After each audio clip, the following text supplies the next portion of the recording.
Jeff Hitchcock, welcome to our show. Thank you very much. Pleasure to be here. I'm standing with a man that I admire and respect. A number of years ago, he started sort of a revolution on the internet with a fantastic site called childrenwithdiabetes.com that really changed the face of diabetes information on the internet. And I'm really happy to have a chance to talk to you. It's great to see you again. So how's it going with your website? Continues to grow. Traffic grows, content grows, new material. We just put a whole bunch of content up, oddly enough, about type 2 in kids and double diabetes. Kids with type 1 who live the American life and put on weight and then have issues similar to type 2. Mm-hmm. That content was authored by Fran Kaufman, an authority in the area. We're up to about 20,000 visitors a day to the website, and we have about 27,000 pages of content. It's a great resource for everyone, not just kids with diabetes, but anyone with diabetes. So Jeff, I know you had a quilt project. Can you describe that to us? You had children with diabetes make quilt squares? Yes, the Quilt for Life is a project in which we ask families to make a quilt square, 3 feet each square, that represents what having diabetes means to them or to their child. And we have over 550 of these 3-foot panels. And we show them at each summer Children with Diabetes conference.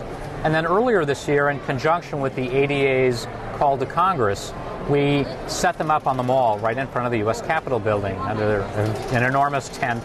And it was a way for us to show families in D.C. and elected officials who came down to see it what living with diabetes was about.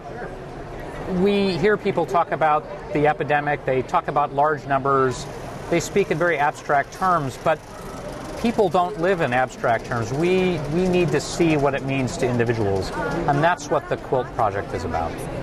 What were some of the reactions? Oh, every time we bring families who've never seen the quilt, who have a child with diabetes, they never make it through the whole quilt. They have to sit down and take a break. It's a very emotional experience. We had several elected officials come down.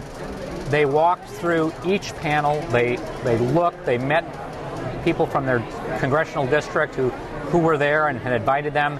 And I think for each of them, it brought home that living with diabetes can be a real struggle, that it's not just about insulin or about measuring blood sugars, but it's about issues at night, it's safety at school, it's all the things that we know about that they don't necessarily appreciate. So I think we educated a lot of people. Oh, that's terrific. And on your website, what's some of the most popular search topics?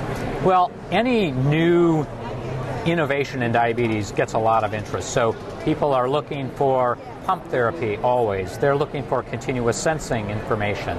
They're searching for Simlin and Exubera and things of that nature. The other part of the site that really gets a lot of traffic are the interactive parts, where families can connect with others, say either in the chat rooms or the forums or in our weekly polls, where people can express their opinions on what diabetes means to them. So the polls are a big a lot of traffic. They're not scientific because we don't track them in that way, but they help you get a pulse or finger on the pulse of what's happening in people's lives. So what's your next challenge?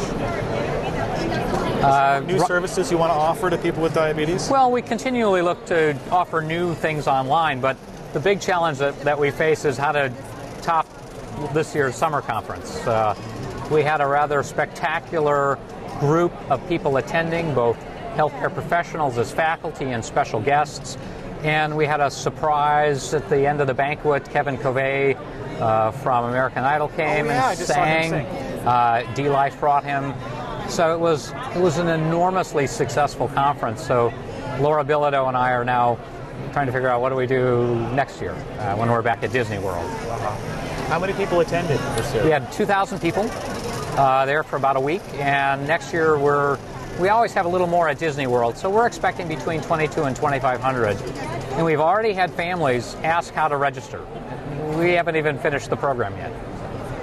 Jeff, congratulations. I've heard some great things about your conference, and great things you're doing for people with diabetes. Well, we all do what we can. Thanks, Scott. Thanks for coming down and talking to me. You're welcome.